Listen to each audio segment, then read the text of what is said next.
Academic Affairs, and I'd like to welcome you all to our last lecture in our Carol S. Franklin Lecture, Social Science Lecture Series.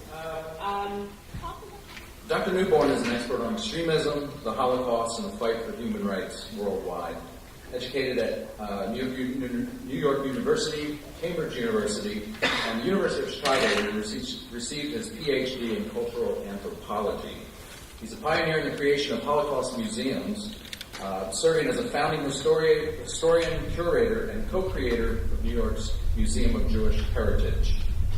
During his career, Dr. Newborn has hunted down former SS officers, was a leading voice calling for the UN to take action against genocide in the Balkans, volunteered to serve undercover for Poland's Solidarity Movement in 1982. He's appeared on CBS Morning News, CNN, and NPR. I've known about Dr. Newborn's work for many, many years, and I've desired to have him come here and speak to us for a long time. So I'm very honored and happy to introduce Dr. Newborn. Thank you.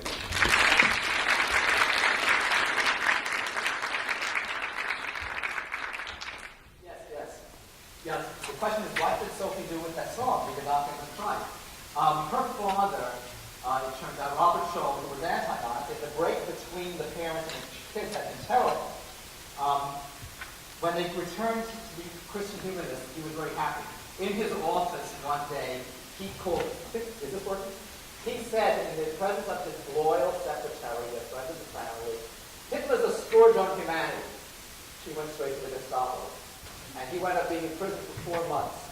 And at night, at midnight, Sophie would go to his cell window every now and then, take a flute, and she would pray, he could not give him pride, to give him courage. And that was a pretty great thing to do. It was no Hitler leader anymore.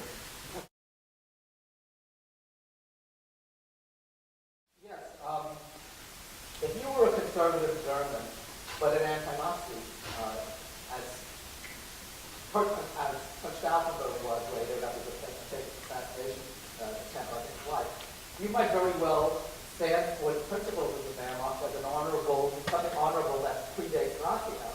In fact, the Wehrmacht had sworn allegiance to Hitler, and as it turns out, the Wehrmacht participated pretty thoroughly with the SS and others in mass murdering Jews and fighting any other resistance on the Eastern Front. They were really guilty. There have been exhibits about this now. So when I don't know if you remember it, probably in 1986, Ronald Reagan went with the German Chancellor Helmut Kohl to a military cemetery for Pittsburgh. And there were big protests because there were members of the militarized SS that killed Jews and also Wehrmacht buried there. And he went anyway. He always made up his own, history. So yeah, they were very. That's why Sophie Scholl was right.